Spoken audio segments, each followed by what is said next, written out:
Olá, bom dia, meus alunos queridos, bom dia, meus alunos, que saudade de vocês. Hoje a gente vai ver um pouquinho da arte da Idade Média, um período muito lindo da história da arte, né? A Idade Média é classificada no geral, do século V depois de Cristo ao século XV. Mas a gente vai ver dentro desses 1000 anos de história da arte que a gente tem variações, nós temos passagens, temos sutilezas, né? Por exemplo, o período que antecede a Idade Média, nós já estudamos, é chamada de arte cristã primitiva. Eu vou fazer uma revisão. Como era a arte desses primeiros cristãos, como eles penaram, né, do período que vai da morte de Cristo até mais ou menos 300 anos depois da morte de Cristo, onde eles eram perseguidos pelo Império Romano. Então, a arte desses primeiros cristãos é chamada de arte paleocristã ou arte cristã primitiva. Ela antecede a Idade Média. Quando é oficializado o cristianismo em 391 pelo imperador Teodósio, aí ela se torna a religião oficial do Império Romano. Então a gente vai ver que essas manifestações, a princípios escondidas, elas vão tornar oficiais e precisam então de construções, precisam de espaço para celebrar os ritos, os cultos, e a gente vai ver as primeiras construções das basílicas e das catedrais daqui um pouquinho, né? Mas vamos por partes, vamos devagarinho, sem pressa, tentando fazer com que vocês entendam todos esses conceitos, né? Final da Idade Média, eu falei aqui que vai até o século XV, mas a partir do século XII a gente já vai ver uma transformação, que é a passagem do período medieval para o período Renascimento, né, que se inicia ali por volta dos 500, nos 1500. Então, essa passagem, que vai do século XII ao século XIV, entrando no XV, chama-se período gótico. Vocês vão ver que ele tem uma diferença, ele nem é medieval e nem é renascentista, tem características aí dos dois tempos, né? Uma passagem a gente vai ver nas manifestações, mas é melhor a gente falar mostrando imagens, né? Bom, a classificação da Idade Média, já falei para vocês, estão relembrando aí, olha.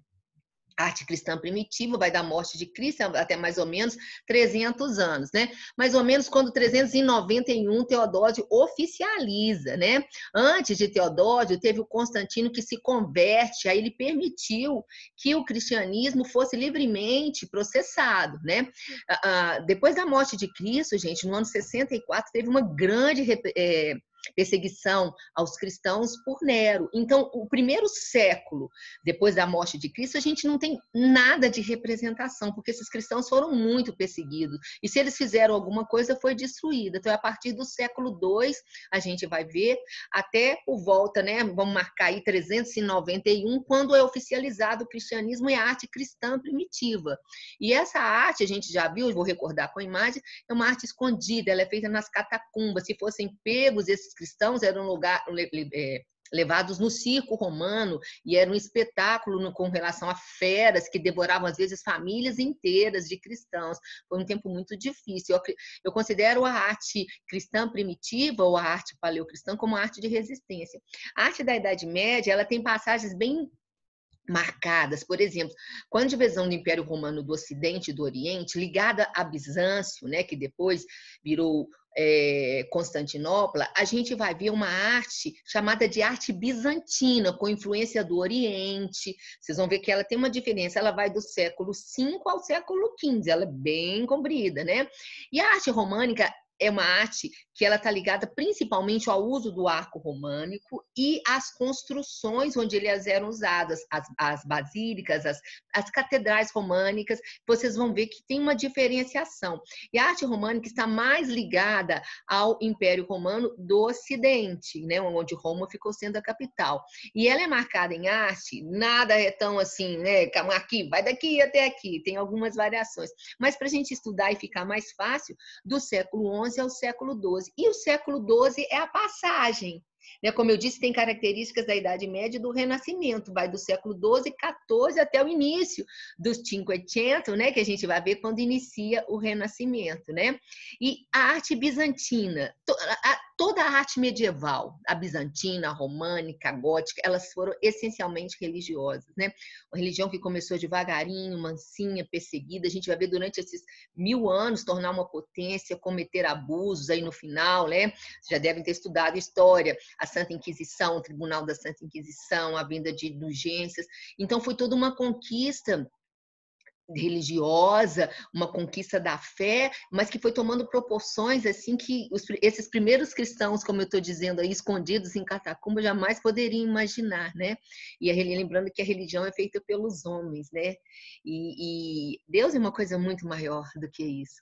Muito bem, então olha só, a arte bizantina é eminentemente cristã, como toda a arte medieval, o seu centro de difusão, Constantinopla, e tem influências da Ásia, da Síria, tem influências gregas também, né? E a pintura do medievo ou medieval, né, e românica, a gente vai ver algumas características, mas eu queria falar mostrando as imagens. São figuras que têm os olhos que tudo observam, mãos grandes que abençoam. A proporção do corpo não é mais importante, não é tão importante. Vocês vão ver que os corpos são compridos, espiritualizados. Quando você desenha um corpo, a gente tem ao longo do nosso corpo, contando com a cabeça, 7 cabeças e meia. Quem faz desenho comigo sabe disso. Né? Então, se você tem 7 cabeças e meia, você vai ver nas figuras medievais, às vezes 12 cabeças, né? São figuras compridas, fora da proporção real, né? Não tem essa exatidão anatômica, são proporções deformadas. Então, essa espiritualização, não só na pintura das figuras humanas, mas também a gente vai ver isso na arquitetura, né? Os cenários atrás são lisos ou existentes, não tem essa preocupação com 3D, com a perspectiva. A gente vai ver os primeiros estudos de perspectiva e os quadros vão ficar com super 3D quando a gente vai estudar o Renascimento, né? Muito bem. Então, olha só, antecede a Idade Média a arte paleocristã, que são os primeiros cristãos reunidos nas catacumbas. Eles eram perseguidos, o Império Romano não aceitava o cristianismo, como eu disse, até 391, quando Teodósio oficializa. Então, são símbolos bem relacionados aos milagres de Cristo, a sua evangelização. Vocês estão vendo a Santa Ceia aqui. E as catacumbas, vocês vão entender melhor, olha só, eram cemitérios subterrâneos. Roma tem várias catacumbas, né? E nesses nichos aqui ficavam os corpos. Esses cristãos se recusavam a incinerar o corpo, né? Veio da terra, volta para a terra. Então, esses corpos eram depositados aí no centro da terra. E eles, à noite, escondidos, eles reuniam aí e falavam sobre Cristo, faziam oração e desenhavam nas paredes dessas catacumbas os símbolos, o bom pastor, a cruz, o símbolo da palma, símbolo do martírio, a palavra peixe, né, que as iniciais ictios em grego significa Jesus Cristo, Filho de Deus Salvador, né? E desenhos bem, entre aspas, não gosto de falar assim, não, mas não tem uma observação, como se você falasse, nossa, a música está mal pintado, mal desenhado, mas o mais importante eram as ideias religiosas, né? As ideias científicas de observação do mundo, essa concepção do 3D, isso durante todo esse período e na Idade Média, isso não é mais importante, o mais importante são as ideias religiosas. Quando a gente viu arte paleocristã, nós vimos um filme que Hollywood lança em 1951, baseado nessa perseguição dos primeiros cristãos. O filme era Covardes, baseado num conto de um escritor polonês, e ele fala de um romance entre um oficial romano e uma cristã que vai ser colocada e sacrificada, ela e sua família presa. Então a gente vai ver esse amor impossível e vocês podem ver pedacinhos dele, tem ele inteiro, vocês podem baixar. Covardes, covarde significa onde vais. Muito bem, a divisão do Império Romano, Ocidente, Oriente, já falei para vocês, né? Roma, capital do Ocidente, Constantinopla do Oriente. Constantinopla era a antiga Bizâncio, né? E por causa de Constantino foi rebatizada hoje é a cidade de Istambul. A arte na Idade Média tem função de louvar a Deus, usar as imagens para facilitar essa comunicação com o outro mundo, esse mundo espiritual, a afirmação do poder da igreja, né? E também uma função que eu gostaria de falar, didática. A maioria das pessoas não sabem ler. Quem detém a cultura, quem detém todos esses arquivos culturais é a igreja. A maioria da população é iletrada. Então, a arte funciona didaticamente para ensinar todas as verdades, todas as histórias, todos os dogmas da igreja. Eu gosto muito dessa ilustração, eu acho ela muito representativa da arte medieval, olha só. A ausência de perspectiva, parece que tanto é uma anunciação. O anjo está falando para os pastores que o menino Jesus nasceu. Tanto o anjo, quanto a montanha, quanto os pastores, quanto os bichinhos, parece que todos estão no mesmo plano. Não existe um distanciamento de uma coisa na frente, outra atrás, né? Olha a figura do anjo. Como eu disse a vocês, nós temos ao longo do corpo 7 cabeças e meia. Então, esse tamanho da cabeça do anjo aqui, ó, que vai da testa até o pescoço, vamos ver até onde esse anjo poderia ser. Uma cabeça, né? 2, 3, 4, 5, 6, 7, 7,5. Ó, esse ano já poderia terminar por aqui, né? Então, esse alongamento das figuras. Observe que a anatomia não tem uma naturalidade, né? Não tem uma perfeição anatômica. Como eu disse, o mais importante eram as ideias religiosas. Como as coisas do céu eram as mais importantes, Maria, Jesus, os anjos, os santos, os mártires eram desenhados maiores, principalmente Jesus e Maria nessa representação. Muito bem, recordando então que o ramo oriental da arte medieval é chamada de arte bizantina e o ramo ocidental, arte românica. Na arte bizantina, a gente vai ver muito o uso dos mosaicos. Nós vimos quando a gente estudou arte romana que os romanos usavam muito. São pequenos caquinhos chamados tesselas colados no argamassa que vão formando o desenho. Essas tesselas podem ser de mármore, de vidro, de cerâmica, de concha, de pedrinhas, né? O mosaico tem um aspecto mais endurecido. Não dá para ter tantas espontaneidades você colando esses caquinhos formando figura. Mas de perto esses trabalhos são muito lindos, né? Tem uma pedra que eles fazem no fundo que ela é acobreada, né? Tem muitas igrejas na Itália que a gente vê esses mosaicos com esse fundo. Então, assim, a tardinha, isso tem uma iluminação, uma cor muito linda. Vocês estão vendo aí Justiniano e sua comitiva. Os imperadores são considerados e colocados nesses mosaicos, nesses afrescos, que eu vou falar o que é, olha assim, com a aura, com coroa, né, como figuras sagradas. E às vezes a gente vê Jesus também com coroa. Então, essa coisa do poder de Deus e o poder dos reis, né, que vocês devem ter estudado a história de pertinho, para vocês verem o que é um mosaico e uma tessela. Outras técnicas foram usadas durante toda a Idade Média. Essa aí se chama têmpera. Lógico que essa foto não é uma foto medieval, é uma foto atual. Eu tenho uma amiga que até hoje ela trabalha com têmpera. Muitos artistas contemporâneos usam a têmpera. É uma técnica muito linda. Você pega o ovo, a gema do ovo, tira aquela pelinha que dá um mau cheiro e mistura com pigmentos. No caso aqui da minha amiga, que é uma artista atual, ela usa o pó xadrez, olha, às vezes líquido e às vezes aqui pozinho, fica melhor. É muito bonita essa técnica. A têmpera, a secagem dela é rápida, ela tem durabilidade, foi muito usada, né? E ela dá um aspecto com semibrilho, ela é mais brilhante. Outra técnica muito usada também, é uma foto atual, de artistas que usam técnicas antigas, foi a técnica da encáustica, que eu já expliquei. É a cera da abelha derretida, o pigmento vai ali e ela tem que ser pintada a quente. Essa técnica não dá brilho, ela é mais fosca, mas dá um acabamento muito bonito. E eles pintavam, durante a Idade Média, os ícones. Ícones eram imagens, imagem de Jesus, de Maria, as Madonas, né? Como eu disse, a arte tinha uma função didática. Outra técnica muito usada nos livros manuscritos, todos os livros escritos, a imprensa vai surgir lá no Renascimento, são as iluminuras, que são os desenhos feitos nos livros, às vezes em miniatura, muitas vezes as iniciais, onde começava o capítulo, se começava com a letra B, então essa letra B ela toda trabalhada dentro do tema que levava. Tem um filme muito interessante que relata esse período da Idade Média, está relacionado, é ficção, misturado com um pouquinho de história também, que chama, é um best-seller de um escritor italiano, Umberto Eco, e esse filme chama O Nome da Rosa. São alguns crimes que acontecem durante a Idade Média relacionados a manuscritos. É um filme interessante para a gente ver um pouco sobre todo esse contexto, a religiosidade, essa coisa da busca espiritual, né, durante a Idade Média. É uma mistura ficção e é uma história... É um filme de suspense também, muito interessante. E esse livro foi um best-seller quando ele foi lançado e depois virou filme. Muito bem, Madonna entronizada. Olha, deixa eu chegar um pouquinho para cá, não sei se consigo. Olha, a Madonna, quando a gente fala Madonna Grande Mãe, ela está sentada em um trono, né? Parece que ela está dentro de um estádio. Não, o do Coliseu não, isso é um trono de madeira.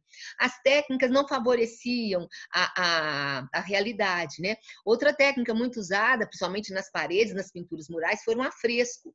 Enquanto o artista ia rebocando a parede, com gesso ainda molhado, ele pintava a fresco, na massa fresca. Então, essas tintas, essas técnicas, eram técnicas assim que não davam essa leveza e essa naturalidade nas imagens, né? Observe aqui, as Madonas foram muito representadas. Maria segura, Madonna em italiano, Senhora, Nossa Senhora, grande mãe, né? É uma contração. Maria segura o menino, mas não olha para ele, né? Ela tem os olhos grandes que olham para Deus, mas ela não olha para o próprio filho, que é uma santidade. Maria começa humana e depois vira uma santidade na história dela. Então, isso que a gente vê nesses mosaicos. Bom, tem um período que é chamado iconoclasta, que foi um período de destruição de várias imagens, né? Durante a Idade Média. A gente está vendo aí, olha, a destruição a mando do poder da época de imagens, de mosaicos, né? É declarado proibido qualquer representação sagrada que apresente Jesus, que apresente Maria, por volta de 800 alguma coisa depois de Cristo. Né? Isso a gente vai ter um século de desmanche de obras, de mosaicos, de pinturas, de afrescos. Então, muita coisa ficou destruída durante essa fase iconoclasta. E aí vocês estão vendo desenhos representativos desse período. O mosaico eu já expliquei, né? O que é o mosaico. Olha só, é um mosaico. De longe nem parece que são caquinhos, né? Cristo tem os olhos grandes, que tudo observa, né? Ele não tem um aspecto bonzinho, né? É um aspecto severo. E as figuras têm esse aspecto, né? Os olhos bem abertos, que podem ver tudo. Tem um simbolismo, tem um misticismo, é uma contenção no sentido estético, e um sentido estético severo, né? Toda a mão tem toda uma simbologia, o jeito que ele coloca a mão, o jeito que ele segura os evangelhos. Novamente as Madonas, olha só, o menino Jesus parece um mini adultozinho no colo dela e não um bebê. Vocês vão ver que essas representações vão mudar, principalmente a partir do período gótico, com maior naturalidade e uma aproximação melhor, né? Mais verdadeira do mundo que nos cerca, como é representado uma criança, como é representado um tecido, qual a proporção entre o corpo de uma mulher e o corpo de uma criança, as vestes com dobras, mas agora as ideias religiosas são as mais importantes. E outra coisa também, né, que as técnicas não proporcionavam. Bom, sobre a música, os cantos, né, eles eram verdadeiros salmos, eram hinos também, como se fosse uma oração, era como se fosse um juramento desses cristãos aos novos compromissos diante dessa igreja. Nós vimos que o arco romano foi usado, né? Mas a gente tem que ver que os bizantinos também desenvolveram uma técnica inovadora. Eles usavam a cúpula, que tem um esquema, já expliquei o que é cúpula, quando a gente viu o Império Romano, né? Mas eles inventaram também, olha, uma técnica que eles poderiam usar esses pendentes aqui embaixo da cúpula e embaixo a construção não precisava ser redonda. Eles usavam cúpulas no teto, mas a base da construção, vocês estão vendo aqui, poderia ser quadrada. E isso foi uma invenção que melhorou e que começou durante a arte bizantina. Olha, dá para a gente entender melhor. Tá vendo? A cúpula está lá, em cima da construção é arredondado, mas a base da construção, a planta lá embaixo, ela não precisa ser redonda, né? São os pendentes que são colocados aqui por esse esquema, dá para a gente observar. E uma grande catedral basílica, que a gente pode chamar melhor assim, construída nesse período e dentro da arte bizantina, é a Catedral de Santa Sofia, ou Hagia Sofia, né, que em grego significa Santa Sabedoria. Foi construída para ser a Catedral de Constantinopla. Ela levou 5 anos para ficar pronta, de 532 a 537, e ela chama atenção por essa cúpula, né? Foram matemáticos que projetaram, 2 matemáticos, e o seu interior é repleto de mosaicos, né? E muito linda. E vocês podem ver que tem essa mistura do Ocidente com o Oriente, vocês vão ver por dentro também, olha que linda. Está na cidade de Istambul, antiga Constantinopla, na Turquia, né? Olha dentro, né? Aqui, olha, nessa cúpula, como eu disse a vocês, lá em cima é redondo, mas a base embaixo é quadrada. E toda cheia de simbologias, nem vou falar todas. Aqui debaixo dessa cúpula, a gente tem 40 janelinhas, representando os 40 dias que Jesus ficou no deserto, dentro das passagens bíblicas aí, né? É muito linda. Aí mais algumas visões, olha, toda muito decorada, cheia de mosaicos, a história dela passa por muitas mudanças. E a arte românica, como eu expliquei para vocês, são construções mais ligadas ao Ocidente, poucas janelas, o uso do arco romano proporcionava na arquitetura paredes espessas, e essas paredes não suportavam janelas grandes, tinham que ser janelas pequenininhas, e essas paredes tinham que ser largas para suportar o peso do teto, senão desabava, como muitas desabaram. Então, eram construções sombrias, escuras, sim, porque a luz entrava muito pouco. Vocês podem ver que muitas dessas janelinhas são falsas, né? São poucas entradas de luz nesses ambientes. E as principais construções românicas são igrejas e são também os castelos. Olha que acho lindo, né? As construções das cidades, não podemos chamar bem de cidades, os burgos que a gente vê muito no interior da Itália, da França, né? E está ligado também àquela questão do feudalismo, né? Uma grande construção murada com pequenas glebas divididas. E nesse período da Idade Média, a gente vai ver a vida no campo, a ausência da vida nas cidades, né? As invasões bárbaras, os árabes que invadem, os povos bárbaros que vêm de vários lugares, eles trazem influência na arte. Vocês vão ver isso quando a gente estudar o gótico. E muitas coisas aconteceram no período medieval. Tecnologicamente, tem muitas coisas lindas, né? Desenvolvimento da questão das ferramentas, né? Ou vocês estão vendo aí os estribos, o desenvolvimento melhorado dos árabes, esse sistema de selar os animais, de atrelar os animais, facilitando o sulco da terra e o plantio. E isso foi desenvolvido durante a Idade Média. Essa é uma iluminura, olha, que mostra os moinhos de água. Moinhos de água são construções que giram a partir da força da água, e ao girar eles movimentam pedras que vão moendo os grãos. Todas essas engenhocas, toda essa tecnologia foi desenvolvida durante a Idade Média, como o relógio, né? Outra coisa interessante, olha, que a gente às vezes fala sobre a Idade Média, sobre essa questão muito ligada à fé, mas a gente tem universidades que começam a ser construídas. Por exemplo, a Universidade de Bolonha, na Itália, foi criada em 1150. Nós temos também a Sorbonne de Paris em 1214. Então, a gente vê também que muita coisa aconteceu. Aqui é um desenho representando as universidades e as escolas. Mulher não estudava, as aulas aconteciam antes da abertura das universidades dentro das igrejas, os professores não casavam, eles eram castos para se dedicarem bastante, né, ao exercício da sua profissão. Os óculos são inventados também durante a Idade Média, as lunetas, né? A princípio, sem as pernas, não tem pernas. Os relógios, como eu disse, são vários relógios com vários sistemas, né, de ponteiros, alguns mais sofisticados, que deslocavam de acordo até com a estação. E eu acho muito interessante, porque alguns ainda funcionam. Quando a gente visita a Europa, a gente vê alguns relógios que durante a Idade Média foram criados e ainda permanecem funcionando, né? A bússola, a gente vai ver o uso sistemático da bússola durante o Renascimento, mas historiadores e tem duas coisas, parece que simultaneamente, independentemente, ela foi desenvolvida tanto na China quanto na Europa no século XII, né? É o compasso do navegador, que auxilia muito a localização, como se fosse o GPS daquela época. Antes da bússola, os marinheiros e os navios tinham que navegar observando os marcos naturais, e principalmente rente à terra, perto da terra. Se afastar em alto mar era uma aventura muito difícil, né? Tinha que seguir as estrelas. Agora, com esses instrumentos, a navegação é facilitada. Bom, então uma síntese aí. As principais características da Idade Média: economia ruralizada, já falei, supremacia da Igreja Católica, o sistema de produção feudal, sociedade hierarquizada. A gente vai ver também a divisão entre Alta e Idade Média. Alguns livros variam nessa passagem. Durante a Idade Média, a Alta Idade Média, as invasões bárbaras, o fortalecimento da Igreja, a função do Império Carolíngio, vou falar daqui a pouco.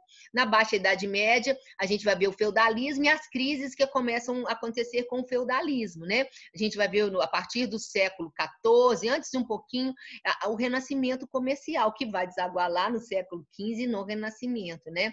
Muito bem. Outra coisa que a gente não pode deixar falar é do imperador Carlos Magno, que foi um grande incentivador das artes, das oficinas, dos ateliês, né? E ele foi coroado no ano 800 e foi um grande marco também, um grande incentivador cultural desse período.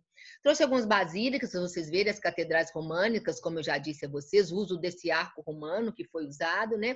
E os afrescos, que eu já expliquei também, onde Jesus aparece de uma maneira severa, né? E essa hierarquia, as coisas do céu são as mais importantes e elas são representadas de maneira maior. iluminura, já expliquei o que é uma iluminura. Nessas igrejas românicas, a gente vai ver bem ainda tímido, porque eu disse que as paredes não aceitavam janelas grandes, os primeiros vitrais. E esses vitrais, a armação era muito pesada, era uma armação de chumbo. A gente vai esperar, vai ter que chegar no período gótico para substituir essa armação que vai ser usado o ferro, então essas armações vão ficar mais leves e vai ter uma revolução arquitetônica durante o período gótico, que está aí na sequência, eu vou mostrar para vocês, que vai facilitar a feitura de janelas imensas nas catedrais góticas, né? A Catedral de Pisa, linda, é uma catedral românica, vocês estão vendo aquilo que eu falei, né? Muitas janelas não são janelas, né? São janelas aí artificiais, são só... A gente pensa que tem esse tanto de janela, mas são pequenas aberturas, né? Aqui a famosa Torre de Pisa, que na verdade é um campanário. O que é um campanário? É uma torre de sino. E os castelos, assim como as construções das igrejas românicas, olha só, são construções gigantes com pequenas janelinhas que eu já expliquei. E a arte gótica, ela começa por volta do século XII e tem a característica, olha só, mostrando as imagens, o arco românico é substituído pela ogiva gótica, enquanto o arco romano aqui, a ogiva gótica tem uma quebradinha. Alguns historiadores acham que quem usou primeiro esses arcos foram os povos godos, que estavam ali pela França, onde hoje é a França. E esses arcos, alguns historiadores acham que eles têm influência também de povos do Oriente, durante aquelas invasões bárbaras, que trouxeram também as construções, ele já era usado em algumas partes do Oriente.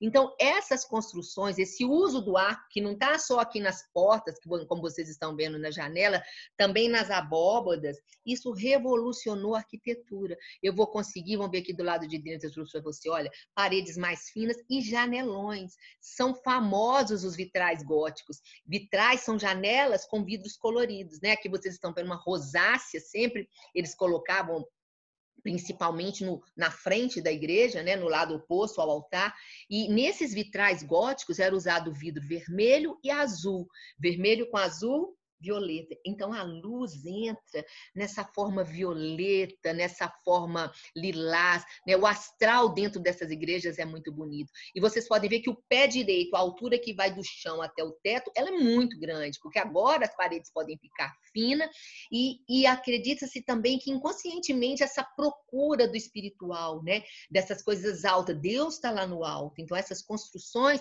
levam para esse mundo espiritual. Nessas imagens que eu mostro aqui, olha, outra revolução arquitetônica foi o uso desse arco botante.